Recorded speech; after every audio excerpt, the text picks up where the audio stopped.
función cardiovascular, el flujo. ¿Ya?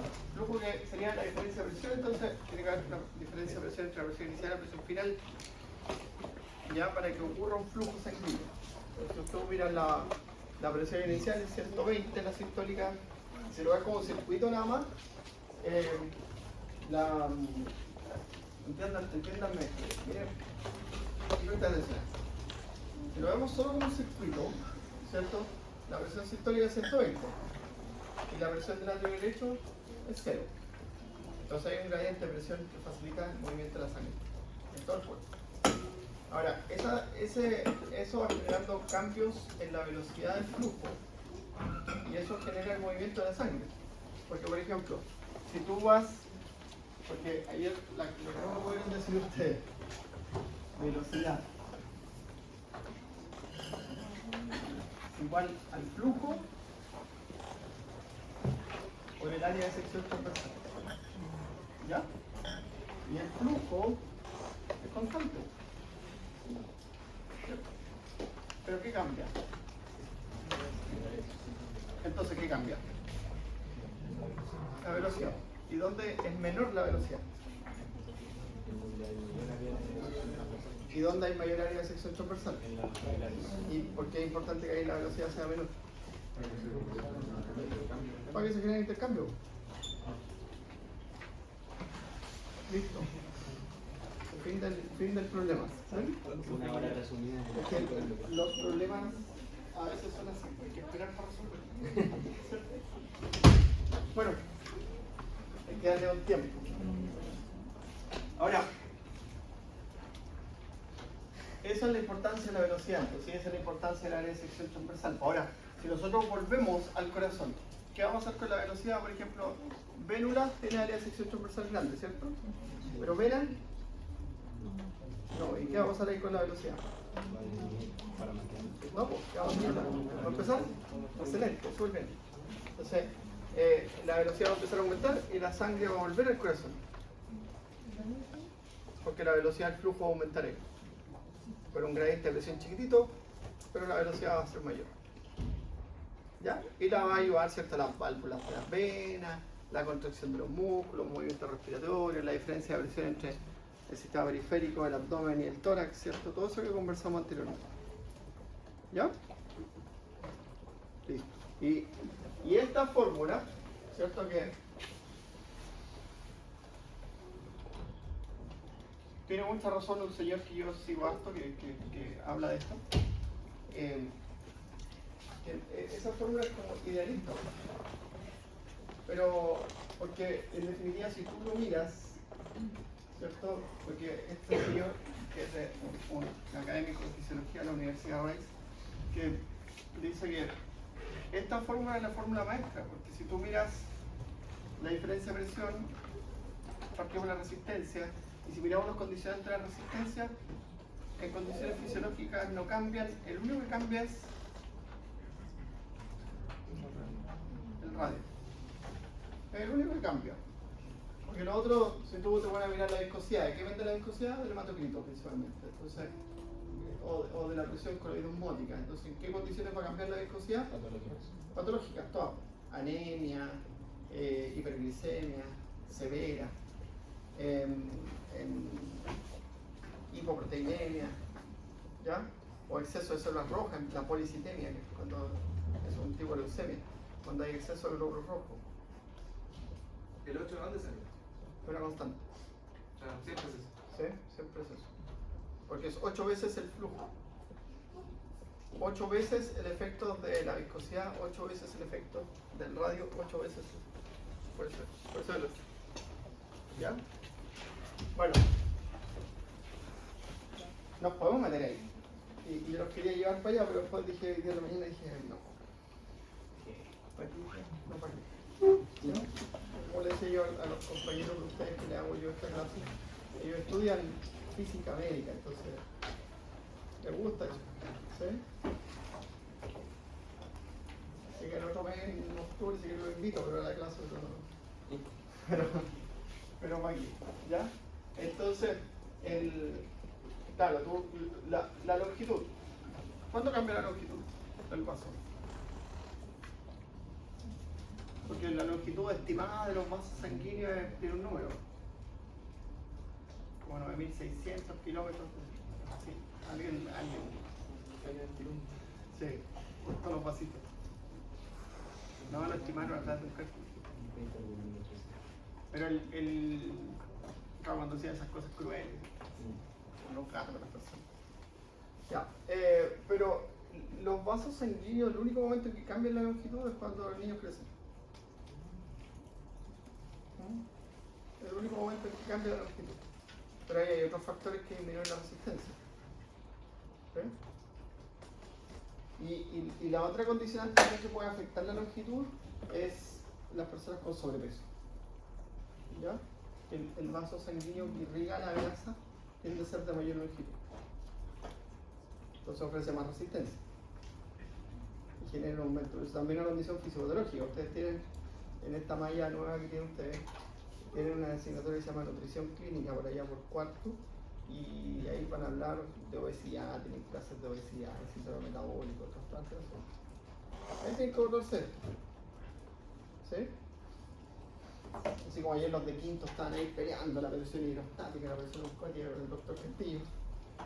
¿Sí? Yo me metí a defenderlo. No, defender a hacer. No, pero es importante eso, imagínate, la presión hidrostática, presión osmótica.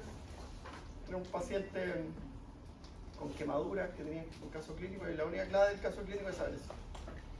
Que eso lo hemos estudiado muchas veces y lo estamos viendo hoy día, ¿cierto? De nuevo en la regulación del flujo a nivel de caminar. ¿Sí? Ya, ayer no repasamos eso. Ya. Entonces, el único que cambia finalmente es el radio del tubo y es el que condiciona la resistencia. ¿Ya? Imagínense lo siguiente, si las arterias periféricas se dilatan, ¿qué pasa con la resistencia?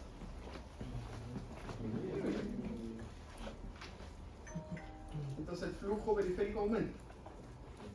¿Y qué pasa con la presión arterial?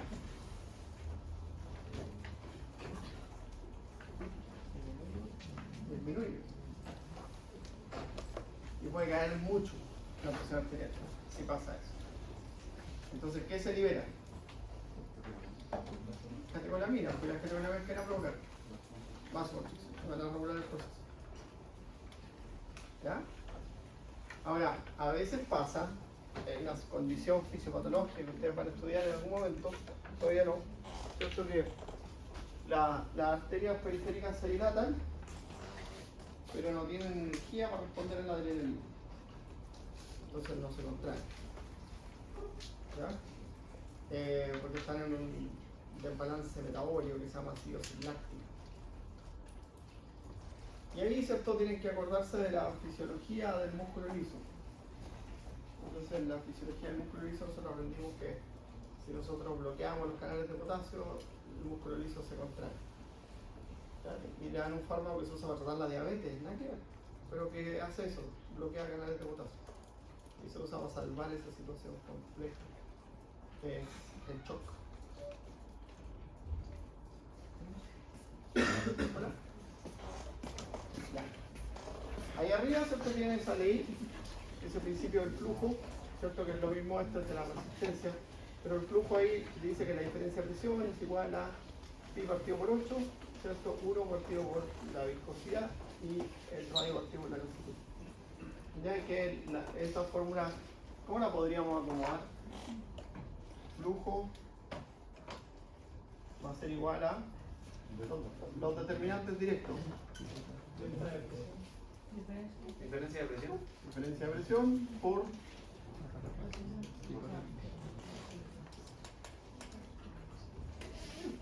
que la fórmula. ¿Ya? Profe, ¿qué le hace al 8 Ahí ahí? estamos. ¿Ah? ¿Qué le hace al 8 ahí? ¿Cómo que le hago el 8? Pi y 8, ¿por qué se van? No, si quiere los ponen.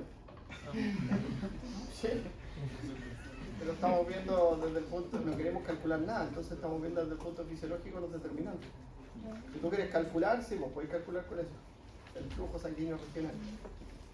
¿Quieres hacer eso? Por no. En la prueba vamos a tener que calcular. No, nada. Vamos a tener que entender. Por eso hay que entender. Por eso estamos tratando de entender. ¿Ya? Entonces ahí está, mira la fórmula, porque este, lo que le decía yo esto, este principio de Posseu, o Passé, como quiera decirle, ¿cierto? ¿Quién tiene ascendencia francesa? ¿Ya? ¿Y cómo se dice? ¿No? Yo creo que he escuchado alguna vez que dicen Passé o Posseu. ¿Sí? Posseu. O Posseu. ¿Ya? Bueno, es una fórmula, y si tú la miras, es una fórmula súper que necesita varias cosas para que se den estas constantes, por ejemplo. Está hecha como para el flujo hidráulico del agua en una tubería, para eso está. ¿Ya?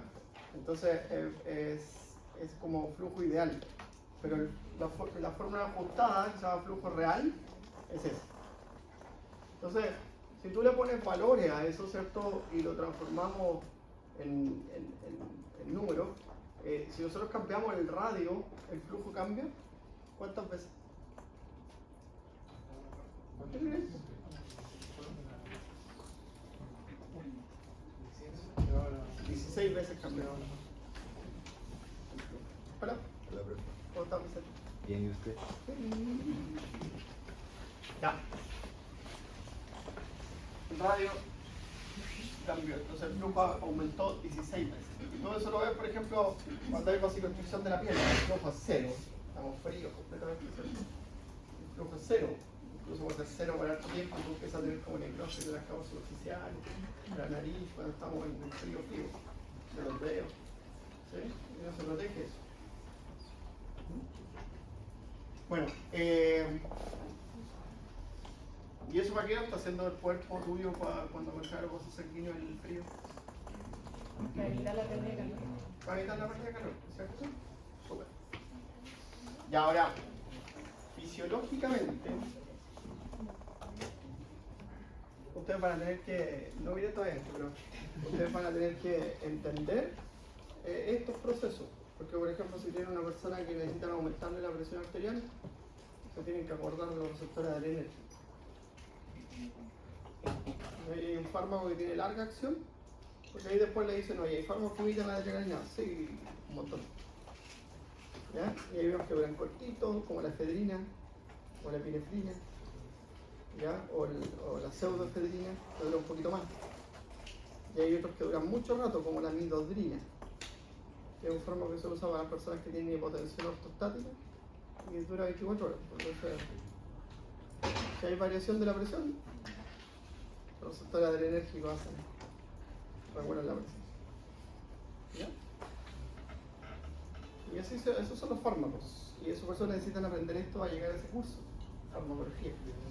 Claro que un fármaco, yo le hago algunas clases y le hablo los ojos, les digo, mira, los receptores adrenérgicos se estimulan con todos estos fármacos. ¿Qué hace el receptor adrenérgico? No sé, por lo primero que hice. ¿Sí? Claro. Y eso es súper importante porque no podemos estar todos los años, chiquillos, reforzando las cosas que... O sea, la malla que tiene usted hoy día es una malla que tiene una cantidad de horas tremenda menor. Ramos, le sacaron un montón de ramos que le quitaron un tremendo dolor de cabeza. ¿Ya? Fundamentos de la química, reemplaza química general, química orgánica. Fundamentos de la bioquímica, reemplaza bioquímica general, bioquímica clínica. Fundamentos de la medicina, reemplazó AOM, cuidados del enfermo, primer auxilio, introducción a la clínica y otro más. Un montón de ramos. Entonces, como está optimizado todo, para que usted tenga más tiempo, para que él ponga más tiempo para sus cosas, para ir al campo clínico, hacer actividades como ahora que están en segundo año yendo al campo clínico, es necesario que vayamos avanzando, aprendiendo estas cosas. Entonces, en la mañana yo respondí un correo a una docente que me preguntaba qué van a saber los estudiantes que están en la primera semana de clases de psiquiatría. Y digo, saben examen semiológico, saben fármaco. ¿Sí? Y ahí le tuve que explicar, le destinamos tantas horas para el examen semiológico, 36 horas de fármaco, psicofármaco, que podrían saberlo. Entonces, es súper importante que entiendan eso, que vamos como incorporando y vamos viendo. Si no, pucha, llegamos a quinto y repasemos fisiología. ¿Ya? Bueno. Mira, esto es un circuito. Eso, en los circuitos cuando uno hace eso, ¿qué se llama? Resistencia. Entonces, aquí no se dan resistencias lineales, sino que se dan resistencias en paralelo. ¿Cierto? Y la resistencia en paralelo, ¿qué produce? Por ejemplo, si yo tengo ahí, hay una resistencia, ¿cierto? Esta tiene su resistencia, y aquí hay más resistencia, ¿cierto? Entonces, si eso fuese lineal, sería R1 más R2, pero es R, 1 partido por R, 1 partido por R, ¿sí? Y este 1 partido por R, 1 partido por R, ahí llega la microcirculación. Y miren ahora cómo se comporta esto en un sistema circulatorio que va variando.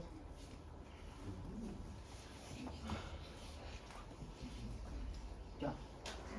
Entonces ahí tenemos la aorta, las arterias principales, las ramas principales de las arterias principales, las arterias terminales, las arteriolas, los capilares, las vénulas, las venas terminales, las principales venas, las venas mayores, las venas acá. ¿Ya? Ahí está como todo el recorrido del sistema circulatorio. ¿Alguien me ha preguntado? El flujo sería con los áreas. ¿Sí? Porque es la ley de Ohm. ¿Y la intensidad? La intensidad. Que I es corriente, flujo. ¿Sí? Diferencia de voltaje, partido por resistencia. Diferencia de presión, partido por resistencia. ¿Ya? Ya. Entonces aquí tú tienes, ¿cierto?, el diámetro. ¿Ya? Dice el perrito. ¿Ves? Entonces el diámetro. ¿Ya pasando el diámetro? Va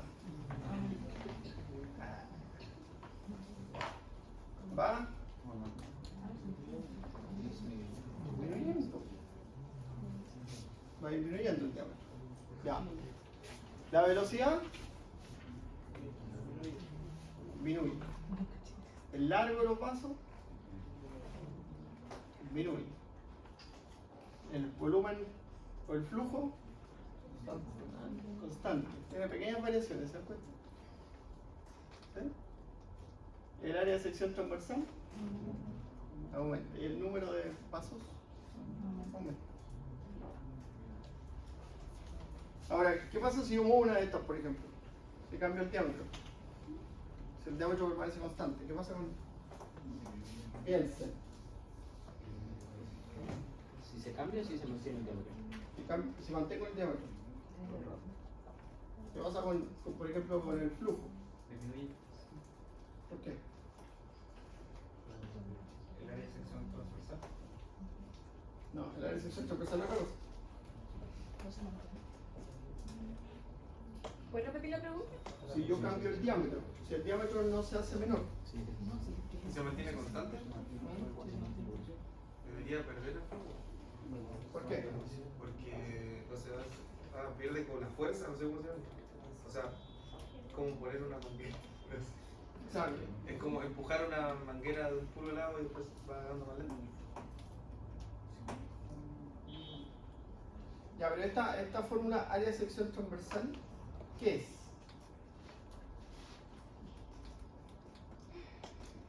Para la presión.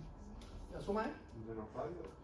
La suma, claro, si es el diámetro, ¿cuánto es? Si es el diámetro, ¿cuánto es? Doble el radio. Eso. R2, ¿cierto?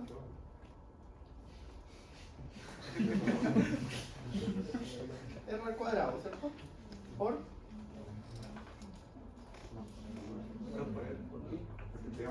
pi. Por pi. Eso es el diámetro. R al cuadrado por pi. ¿Por qué el cuadrado? ¿Por qué el cuadrado? El diámetro no es el radio. Sería moderno. ¿El área o el diámetro? No sé de qué están diciendo. En palabras no de remolque. Porque si es con pi, es R al cuadrado.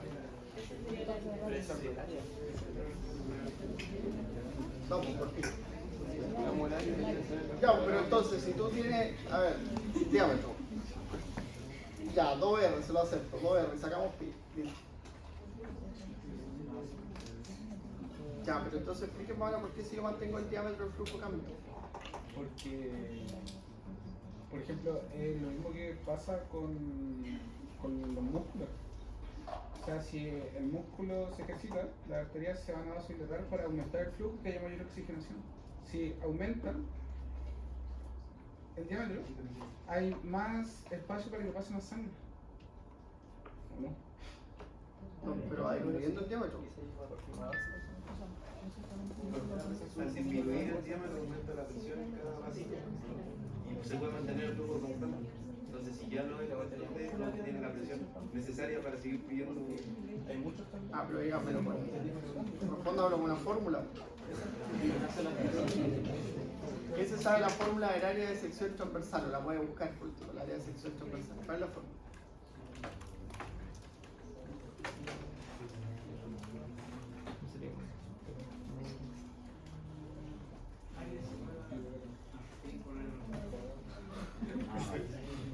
Por la cantidad de vasos que tenemos.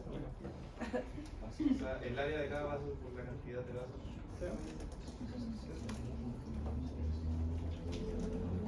Por eso es pi por r cuadrado, ¿cierto? Ahí está, ¿ves? Eso es el área. ¿Ya? Ya, pero ¿y cómo eso afecta al diámetro? ¿Cómo se relaciona con el diámetro? ¿En una fórmula? Es pi, o sea, el área de sección transversal se calcula como pi por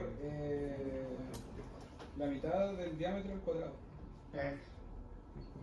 Entonces, ¿qué pasa si cambia el diámetro? Aumenta el área de sección. Si disminuye el diámetro, ¿qué pasa con el área de sección transversal? Aumenta. Ya, pues, entonces si el diámetro se mantiene constante, el área de sección transversal disminuye. Y por lo tanto el flujo disminuye. Pero ¿cómo se podrá escribir? Es que como que con palabras no lo relaciono. Tiene que relacionarlo con palabras. Dame la fórmula del caso Pi por diámetro partido en 2, todo eso elevado al cuadrado. todo por el pi. No, Ya.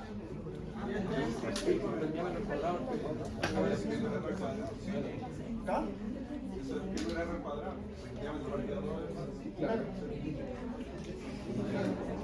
Entonces, ¿qué pasa si cambia el diámetro? si cambia el diámetro, o sea, es proporcional, si aumenta el diámetro, aumenta el área. Porque si tenemos un diámetro base 4, se divide en 2, eso te da 2. En cambio, si tenemos un diámetro 8, aumenta.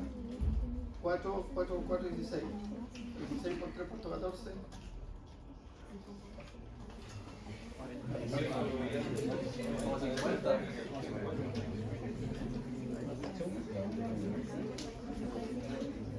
Ya. Y ahora un radio de. La hora.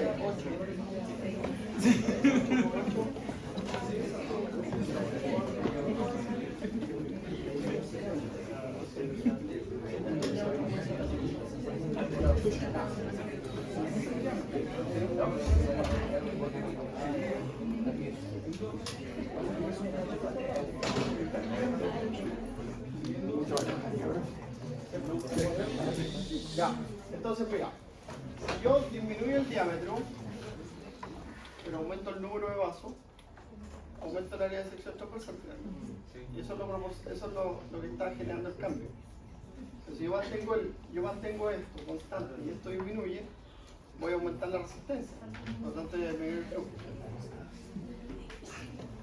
¿Y también disminuiría la velocidad? Y eso también, no, eso aumenta la velocidad. Aumenta la velocidad. ¿Y qué pasa con la longitud? La longitud no cambia. Nunca. No debería cambiar. Dice lo que va a matar.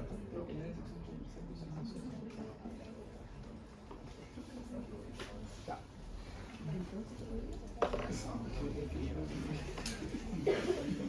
Ahí está el área de sección transversal, los diferentes vasos. Y ahí esto es el flujo laminar y el flujo turbulento, ¿cierto? Que está determinado por el hematocrito finalmente. ¿Ya? Eso lo vimos, eso también lo vimos.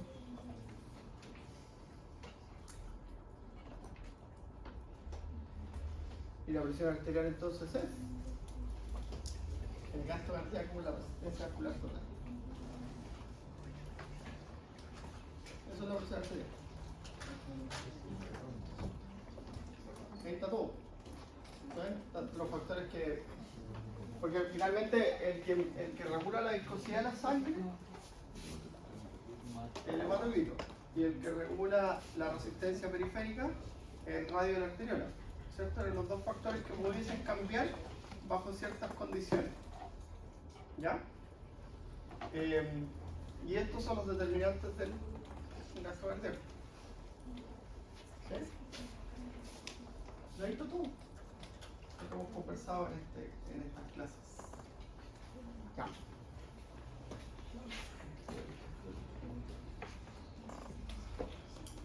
Mira lo que ocurre aquí. Gasto cardíaco. Gasto cardíaco. Entonces aquí va aumentando el gasto cardíaco, ¿cierto? ¿Y cómo yo puedo aumentar el gasto cardíaco? Ejercicio. No, pero dígame cosas cardíacas, porque ya ves que no cosas cardíacas. ¿Qué está pasando aquí? Disminución de la capacitancia venosa. ¿Qué provoca eso? ¿Cómo capacitancia? Pensando. ¿Cómo capacitancia? ¿Qué? Vamos a ver eso. ¿Qué intensividad? ¿Qué es la capacitancia venosa? La capacidad de la vena de cuánta sangre puede llevar. Ah, pero después el profe es malo, ¿no? Estamos una semana de la prueba y no saben lo que es capacitancia venosa. No me suena nunca. ¿Cómo no le suena nunca? Si lo dijimos como la tercera clase. Pero es con la compliance, ¿no? Sí. Sensibilidad. Intensibilidad. Ya, entonces si disminuye la capacitancia venosa, ¿qué pasa? Mira el gráfico. Si disminuye la capacitancia venosa, ¿qué pasa? Aumenta la presión. ¿Por qué? Porque aumenta el, o sea, debería disminuir igual la presión venosa central. ¿No?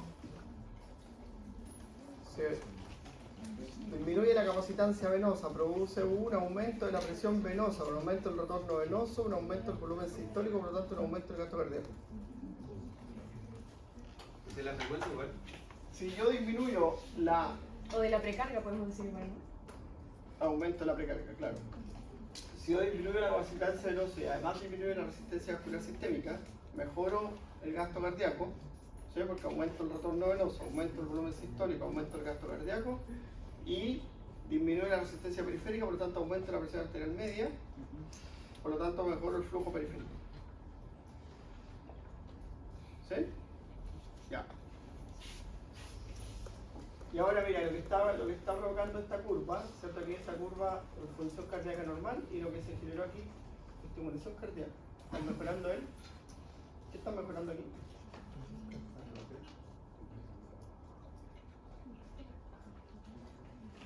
¿Cuál era la pregunta?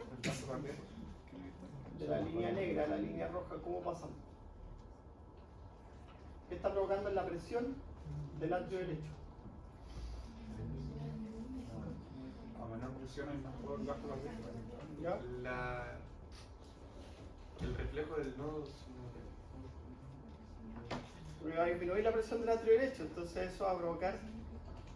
La presión del atrio derecho aumenta ¿cuándo? Aumenta el retorno venoso, ¿cierto? Por eso está así la curva. Si aumenta el retorno venoso, la curva está así. ¿Sí? Pero si yo estoy contrayendo mejor el corazón, el atrio derecho, su presión va a ir disminuyendo. Entonces lo que generó aquí, si yo le hubiese puesto esta pregunta en la prueba, que así las preguntas les voy a poner en la prueba, y le pongo ¿qué pasa en el punto D? Mejoré el inotropismo. Es la única forma. Que disminuya la presión del atrio derecho y que aumente el gasto cardíaco. ¿Ya? Perfecto. ¿Y en los otros puntos qué pasaron? ¿Era lo mismo? En el En segundo. A, de A a B, ¿cierto? Mejoró también, esto es con mejorar la contractilidad, pero lo que está generando es C es por eso, disminución de la capacidad venosa. Entonces el atrio se contrae con más fuerza, el ventrículo se contrae con más fuerza y el pulso más sano. Ya, bueno, hay que estudiar. La presión arterial entonces es la tensión ejercida por la sangre sobre las paredes de la arteria, ¿ya? Y mantiene la irrigación de los tejidos. Está la presión arterial sistólica, la diastólica, la media y la presión del pulso. ¿Ya? Eso es tensión sobre la pared del vaso. Porque también es por unidad de espacio la presión. Por eso es diferente la presión de la aorta, la presión de la radial, varía en pequeñas. Porque es como la tensión se mide en el espacio. ¿Qué pasa aquí?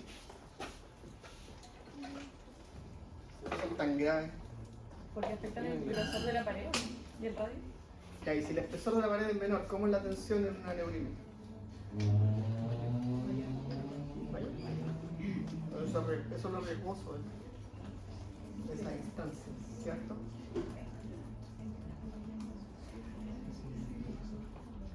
¿Ya? Profe, ¿Ah? cuando usted habla como de la presión arterial media, ¿la está usando como también para relacionarla con el flujo? O sea, como... Que la presión arterial media es determinante del flujo. Porque la presión arterial media es como si distribuye la sangre a los tejidos. Promedio en todo el cuerpo. Ah, perfecto. Ya. La otra es la presión sistólica y la presión diastólica. Gracias. Ahí está la sistólica y la diastólica. ¿Cierto? Que esta la aprendieron a tomar con la doctora Mata. ¿Cierto? Con los ruidos del Korotov. ¿Vieron eso? Entonces cuando se inician los ruidos, ¿qué presión es esa? Sistólica. Cuando terminan los ruidos, diastólica. ¿Ya? Bueno, ahí está la presión de pulso.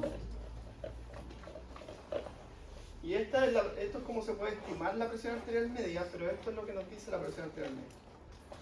Gasto cardíaco por resistencia arterial sistémica más presión venosa sistémica. O sea, todos los parámetros de la función cardiovascular en una sola fórmula. Por eso que se va a tomar la molestia, ¿cierto?, de hacer una punción arterial, conectarla a un monitor, que en el hospital te cuesta un platal comprarlo, para medir un parámetro súper importante, que es la presión arterial. Para ver cómo está funcionando el gasto cardíaco, la resistencia arterial sistémica.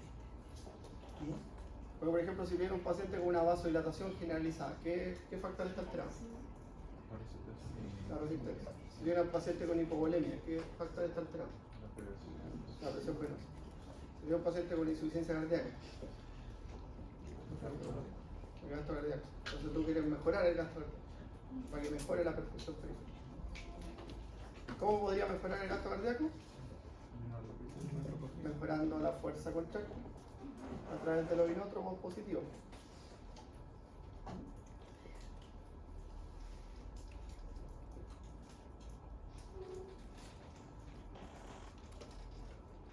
Esos son los cambios del estilo de vida que pudiesen generar una reducción de la presión arterial. Que es lo único que funciona en realidad cuando una persona es hipertensa, porque si una persona es hipertensa, los fármacos que se usan para controlar la hipertensión, veamos lo que pasa a un hipertenso. Y lo voy a pillar. Estudia para esto.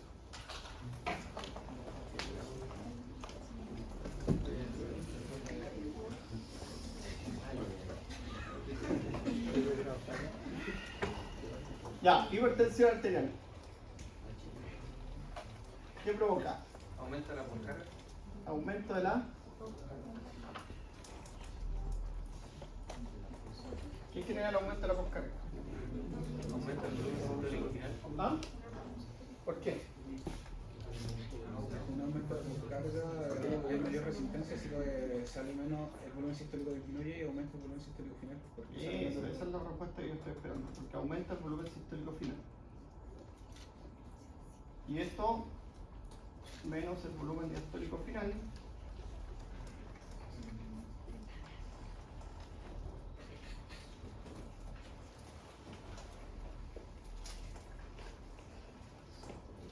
menos gasto cardíaco. ¿Ya? ¿Qué pasa cuando disminuye el gasto cardíaco? ¿Qué se da cuenta? Menos perfusión a los tejidos. Ya hay menos perfusión a los tejidos, ¿ya? Como por ejemplo, El riñón. el riñón. ¿Y qué va a hacer el riñón cuando haya menos perfusión? Ya, por ejemplo, si tú dices menos gasto cardíaco, se activa el sistema nervioso simpático, ¿ya? Y se libera noradrenalina y adrenalina. ¿Ya? ¿Estos qué hacen? Aumenta la frecuencia cardíaca.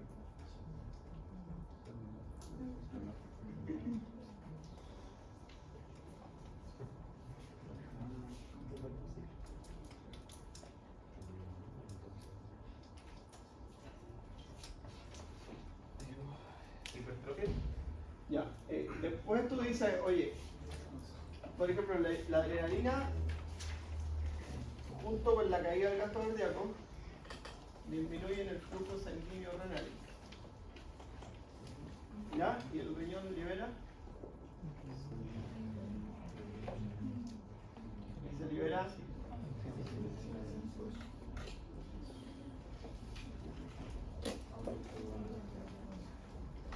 ¿Qué hacen estas dos así como para no hacer todo esto?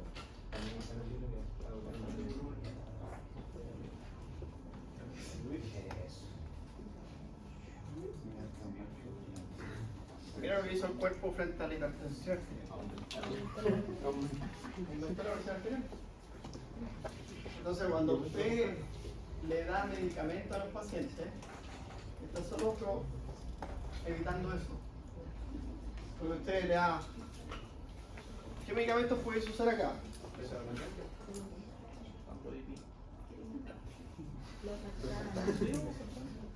Sí, pero ¿qué hace el aplodipino? Ya que lo nombraron. Es un bloqueante de los canales de calcio. Ya que actúa a nivel periférico.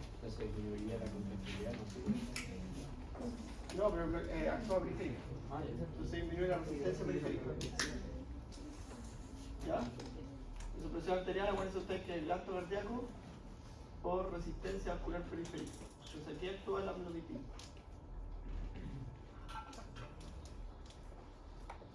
¿Ya? ¿Qué otro medicamento más le da? Este es el propanolol.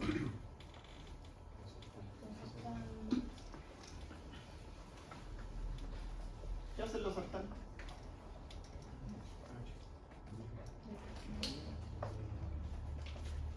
¿Qué hacen los sartán? ¿No se acuerdan?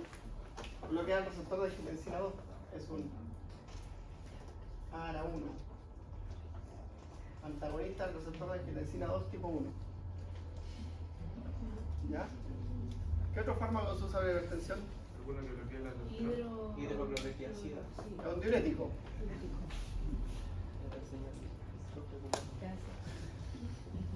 Sodio cloruro para afuera, que no hace aldosterona, ¿cierto? Ya. ¿Qué otro fármaco se usa para la hipertensión? Los dientes de la enzima convertidora en hipertensión. Ya, los inhibidores de la ECA, ¿cómo se llama eso? Enalapril, captopril, ¿cierto? Entonces los IECA, que van ahí.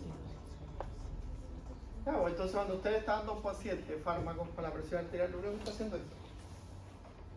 Pero usted tiene que convencerlo que tiene que hacer eso. Que eso lo va a ayudar. Porque la gente dice, yo me tomo todo mi remedio.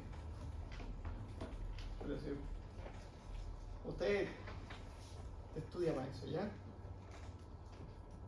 Yo le diría no te sirve para nada. pero mi relación con los pacientes es nula. Y por eso elegí otro camino. Entonces, claro, no está haciendo nada, o sea, se toma todos los remedios, no hace nada. ¿Ya? Pero si hace eso, sí hay una disminución de la presión arterial verdadera. ¿Ya? Porque, por ejemplo, si baja de peso, disminuye la resistencia periférica, porque hay menos longitud de los vasos sanguíneos. Excelente. Si sigue una dieta, ¿cierto?, rica en vegetales y baja en calorías, obviamente también va a disminuir de peso, ¿cierto? Se hace ejercicio. ¿Qué pasa con el ejercicio físico? ¿Qué estamos haciendo cuando hacemos ejercicio físico? ¿Secretan hormonas? El ejercicio libera hormonas. Ya, mejoramos retorno venoso. Los músculos, ¿qué tienen los músculos? Muchos tienen los músculos. Muchos capilares, ¿cierto? Más área de sección transversal, menos resistencia periférica. Más fácil se acomoda los cambios de presión. El deportista. ¿Sí? Personas deportistas tienen una presión arterial 100, 105. Les da para parárselo. Y si hacen ejercicio, la presión arterial sube 110, 117, no sube tanto. La presión arterial en el deportista sube 15.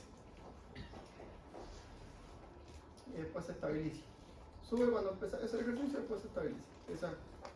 Esa parte se llama histeresis, que uno como que se va acomodando bien. ¿Sí? Y después se estabiliza. No cambia en el deportista. Tiene algunos beneficios para la presión arterial.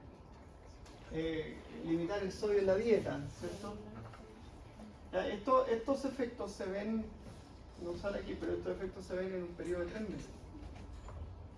Entonces, estos se suman.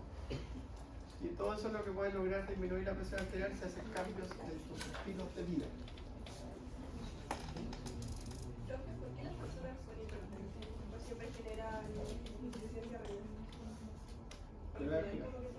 Es nuestro siguiente sistema, el riñón. Entonces, el riñón tiene unos mecanismos que lo vamos a ver acá en la clase que sigue ahora. Se llaman mecanismos de autorregulación del flujo. Pues el riñón, la presión arterial puede cambiar entre 80 y 180 y el riñón no cambia. ¿Ya? Mantiene su flujo. Pero si la presión arterial es más de 180, el riñón ya no puede regular eso. Entonces el estrés de roce en las arterias renales aumenta, en los capilares glomerulares, y empieza a producir un daño progresivo del riñón que se llama glomerulosclerosis. Y el riñón empieza a deteriorarse y se transforma en insuficiencia renal. Está en la pelea esa que los nefrólogos creen que la hipertensión arterial es una enfermedad renal y los cardiólogos dicen que es cardiovascular. Y van a tener esas dos visiones. Yo la doctora Guilleri, que hace el nefróloga, una excelente nefróloga que hace la parte renal, me dice, déjame hacer hipertensión. Y digo, no, soy un cardiólogo. Entonces, claro, y ella en su clase empieza a hablar de hipertensión arterial, porque van de la mano. Se llama síndrome nefrorenal. ¿Ya? Y la gente que tiene hipertensión, pues no se cuida y no hay forma de entender porque eso no le va a pasar. En 20 años le va a pasar eso. Antes no, porque antes el sistema cardiovascular que estamos aprendiendo aquí tiene un sistema homeostásico pero gigante, o sea, se puede adaptar a los cambios enormemente. ¿Y cuáles son las conductas que ayudan a tener hipertensión? Lo contrario que eso. Todo esto. O sea, tiene que seguir la dieta, hacer ejercicio, bajar de peso, limitar el consumo de sodio, limitar el consumo de alcohol. Aunque el consumo de alcohol es bien particular porque de hecho se recomienda una dosis de alcohol al día en los hipertensos. Hay algunos aprovechan. Hace bien la botella. Ya.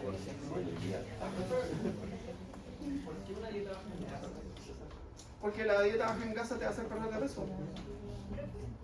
Dieta baja en grasa, dieta baja en calorías. Entonces con eso va a disminuir el peso. Es lo que siempre digo yo de estas cuestiones que hay aquí afuera en el patio. Porque ustedes son de otra cultura, porque yo tengo una hija que tiene la edad de ustedes.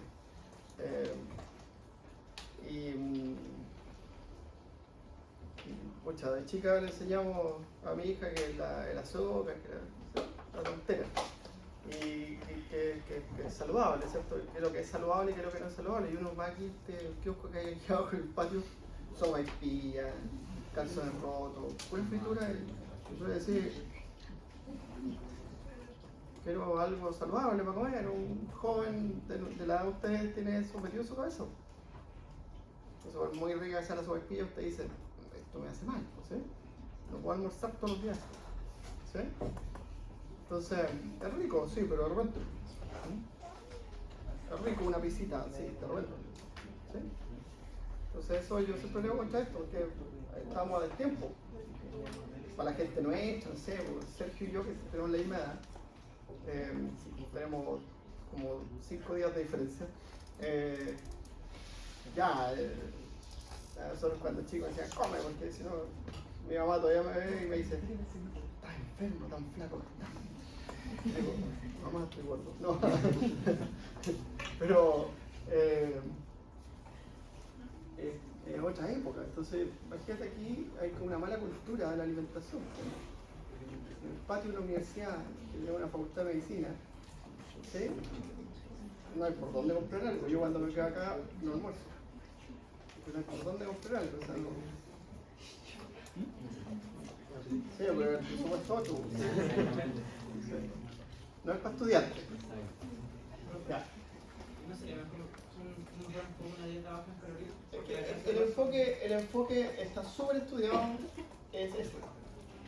Esas son conductas, cambios del estilo de vida que te hacen descender la presión arterial. Está súper estudiado, lo tiene aquí el Ministerio de Salud, la Sociedad Americana de Estudio del Corazón, la International Heart, que es una sociedad mundial que estudia las enfermedades cardiovasculares. Eso son los factores. Y eso es lo que tienes que lograr que el paciente haga. Que se tome los medicamentos es casi su deber. Esto es lo que tienes que lograr. Cuéntame. ¿El alcohol está puesto en lista por su alto contenido en azúcares o porque cuál es la razón? No, porque el alcohol genera un daño progresivo en distintos tejidos, pues, entonces produce cambios de la resistencia a los vasos sanguíneos. ¿Ya?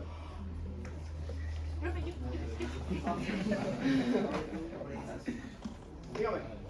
Que ayer estaba estudiando y decía que cuando hay como harta hipertensión arterial, como que había vasoconstricción como sostenida, pero no entiendo por qué se hace vasoconstricción como... No, porque estos mecanismos neuromorales que se activan, que son esos mecanismos neuromorales, cuando están activos crónicamente, porque si tú tienes una hipertensión, tu cuerpo tiene este sistema activo. ¿Ya? Y eso genera un aumento de la fuerza, y el aumento de la fuerza de roce sobre los vasos sanguíneos periféricos produce hipertrofia de los vasos sanguíneos. Entonces los vasos sanguíneos se empiezan a hipertrofiar. Y esa es la fisiopatología de la hipertensión arterial. Los vasos sanguíneos periféricos se empiezan a hipertrofiar y empiezan a engrosarse las capas musculares de las arteriolas periféricas. Y eso lo aprendimos. Lo aprendimos. Y lo vamos a volver a ver mañana. Entonces, no es tanto la vasoconstricción, sino que es como más... como el aumento de grosor del músculo. Ahí está. Entonces, esto es de la clase de mañana, pero si tú ves la fuerza, el aumento de la tensión sobre la pared del vaso, ya genera un cambio en la matriz intracelular. ¿Ya? Matriz extracelular. ¿Ya? Y eso activa estos receptores. Y uno de los cambios que produce esto es hipertrofia de remodelación como un mecanismo adaptativo frente a la hipertensión. Entonces la matriz extracelular y el músculo liso se van a empezar a hipertrofiar. Y eso es fisiopatología. Ahora, nosotros llegamos hasta aquí, como que cortamos este esquema acá, ¿cierto? Y decimos que en fisiología, si yo aumento la tensión sobre la pared de un vaso, el vaso sanguíneo se contrae por reflejo miogénico. ¿Sí? Y esta parte es de fisiopatología. ¿Ya? Ya. Veamos rapidito esto que es la última parte de esta clase, que es enorme. Estamos con la misma clase al principio. Para entender esto. Repasar la verdad. Porque esto lo tengo que repasar. Sí.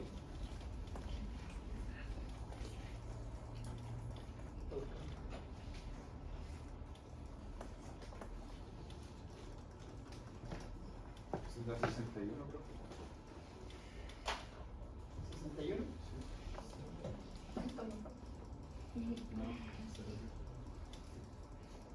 Ah, empieza con. ¿Qué dice? Sí, está como en algunas partes 2 veces.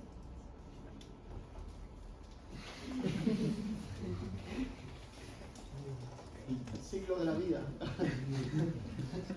Yo cuando estaba en la U me reía, me da lata el profe que hacía unos PPT joven. Y ahora de repente ustedes van a hacer seminarios, no me han hecho los grupos para el seminario. Pero cuando ustedes hacen seminario, sus PPT es bonito. Y yo los miro y digo, mis PPT son feos. Bueno, ponía en una evaluación docente pusieron el PPT no contribuye a nada. Tiene razón, tiene razón.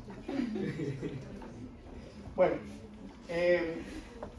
regulación a corto plazo de la presión arterial lo hace el sistema nervioso autónomo, que sería el control neural sistémico. Y el control neural local también ocurre, ¿cierto? Los reflejos miogénicos, la respuesta a la hipoxia, esas son respuestas miogénicas locales. ¿Ya? Y la regulación a largo plazo de la presión arterial la hace el control neuroendocrino. Vamos a mirar, repasar en realidad. Entonces, ¿quién se da cuenta de los cambios de la presión arterial? Los receptores. Están ubicados en las arterias principales. El arco aórtico, el cerebrocarotilo, esos son vago glosofaringe, ¿cierto? Ahora una profe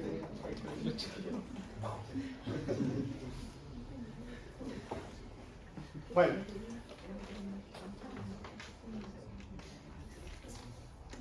esto entonces es súper útil, por esto que lo vimos, ¿cierto? Entonces la regulación a largo plazo neuroendocrina, la regulación a corto plazo autonómica, ¿cierto?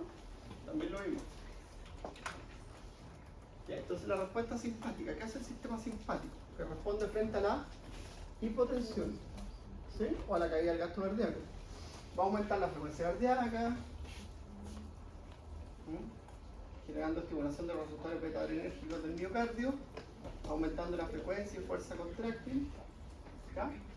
Aumentando el retorno venoso por producir venoconstricción sistémica, alfa, aumenta la resistencia periférica vascular, al generar vasoconstricción arteriolar, alfa también, y redistribuye el flujo sanguíneo a órganos vitales como el corazón, el cerebro y el diafragma que tienen escasa inervación simpática, ¿se acuerdan? Ya, además esto disminuye hacia otros sectores como el intestino, el riñón, la piel y el músculo, y esto es clave. Porque disminuye el flujo sanguíneo renal, pero el riñón reacciona. Ya, la respuesta parasimpática se produce óxido nítrico de las arterias periféricas, ¿ya? Eso es provocado por varios factores, pero si hay estimulación. Disminuye la frecuencia cardíaca, reduce la velocidad de conducción del nodo sinoatrial, disminuye la fuerza contráctil, pero el efecto principal que produce el sistema parasimpático en el corazón es este, ¿ya? Y este. ¿Ya? Y eso solo si hay sustancias colinérgicas periféricas. ¿Ya? Por ejemplo, eso lo tiene que tener en cuenta si usted tiene un paciente intoxicado por un hongo, ¿ya? Que no es tan infrecuente hoy día. ¿Sí? Eso también ha cambiado mucho, ¿cierto? Son cosas que van cambiando, así es la vida.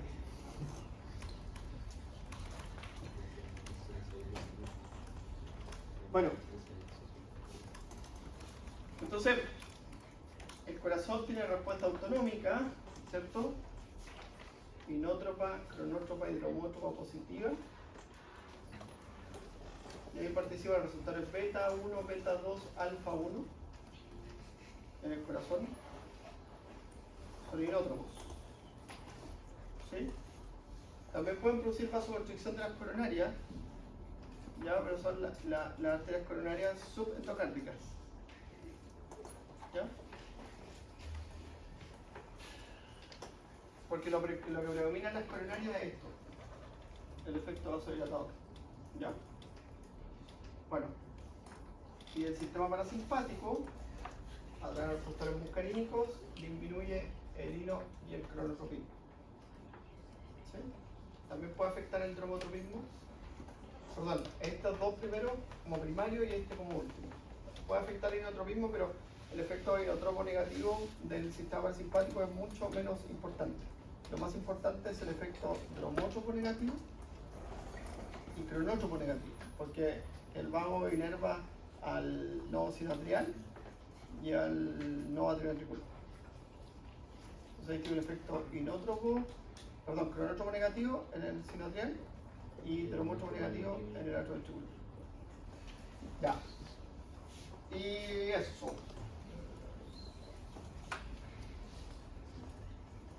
Ahí tiene la acción del sistema simpático parasimpático. Entonces el simpático actúa sobre el corazón y los vasos sanguíneos, el parasimpático solo sobre el corazón. ¿No? Y la hormona, el sistema renina, angiotensina, aldosterona. Y esos son los efectos de la angiotensina 2.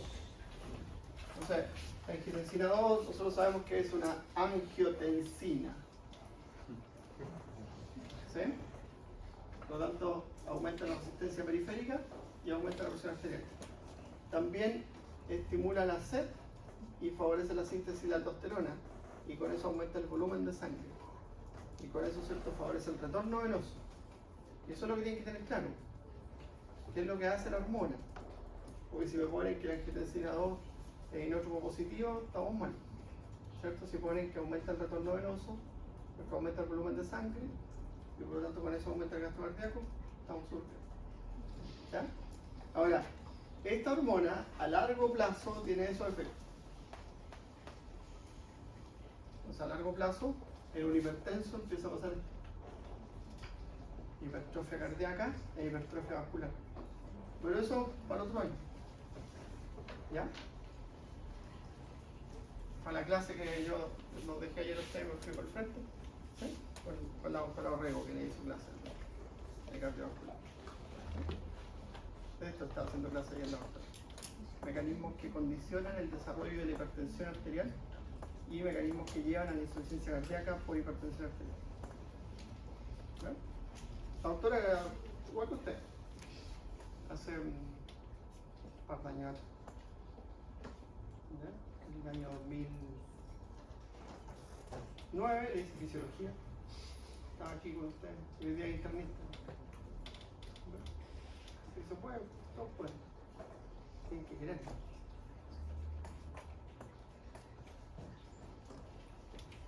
Bueno. ADH. Vasopresina.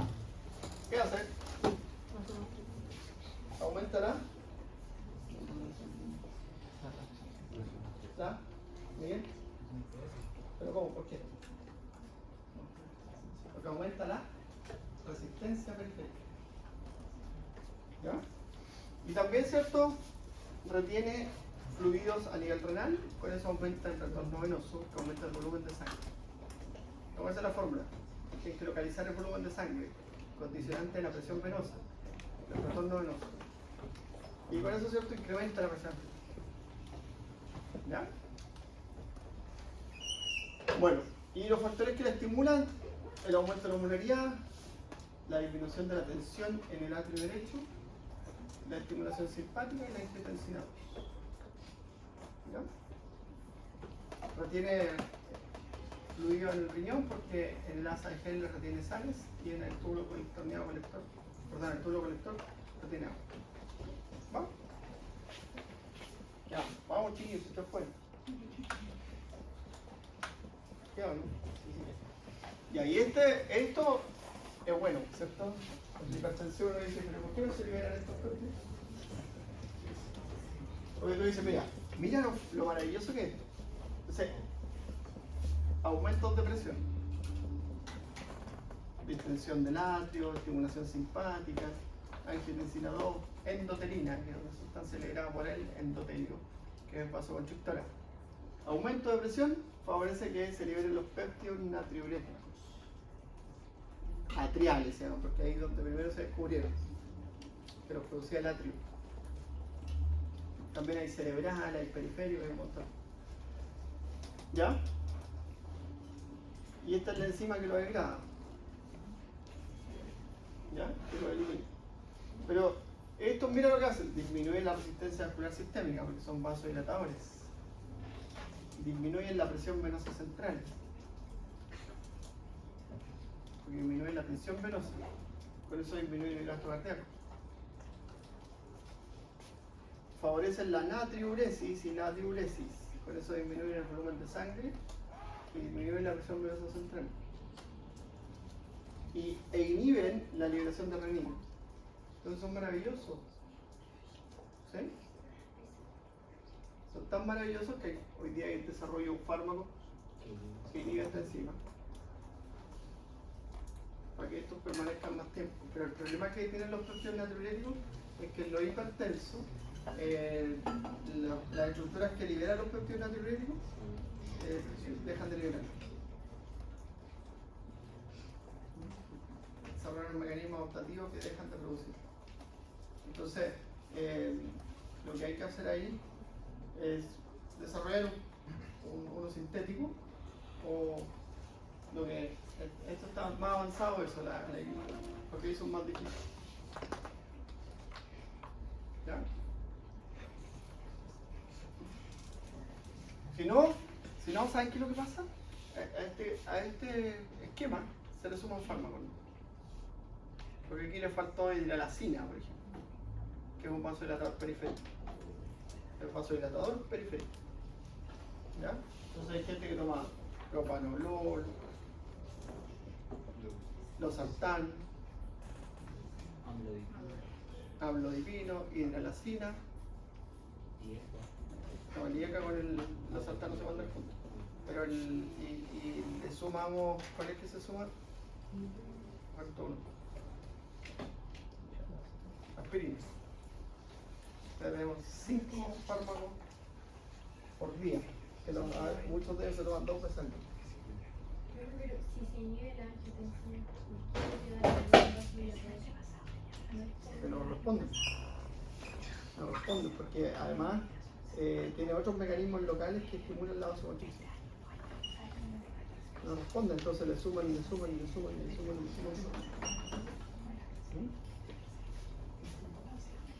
Y lo más probable es que esa persona sea diabética y toma un montón de fármacos para la diabetes y así. Pues esos son los pacientes reales que se están encuestando en los campos clínicos. ¿Usted está yendo a campos clínicos?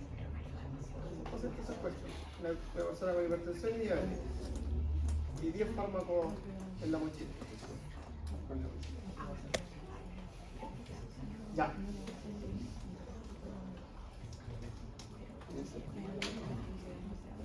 Miremos este esquema y nos vamos. ¿Ya? Entonces, una hemorragia disminuye la presión arterial, disminuye la descarga de los vasoreceptores, porque los vasoreceptores están como y de repente descargan menos, porque los vasoreceptores responden a la presión. Si hay menos presión, descargan menos. ¿Ya? Y eso genera disminución de la descarga parasimpática, aumento de la descarga simpática, aumento de la frecuencia arterial. Aumento del tono simpático en las venas, contracción venosa periférica y aumento de la descarga simpática en las arterias, contracción de las arterias. Aumenta la presión venosa, aumenta el retorno venoso, aumenta el volumen diastólico final, aumenta el gasto cardíaco. Porque aumenta el volumen sistólico. ¿Ya? El aumento de la frecuencia cardíaca aumenta el gasto cardíaco también porque aumenta la frecuencia cardíaca, que es el otro determinante. Y la contracción arteriolar aumenta la resistencia periférica total y eso lleva a la presión arterial a la normalidad. Ya que eso también, hay gente por ejemplo que estudia, que se dedica como a prevenir enfermedades y hacer estudios en prevención de enfermedades y es algo que se puede activar si uno está deshidratado crónicamente. ¿Sí?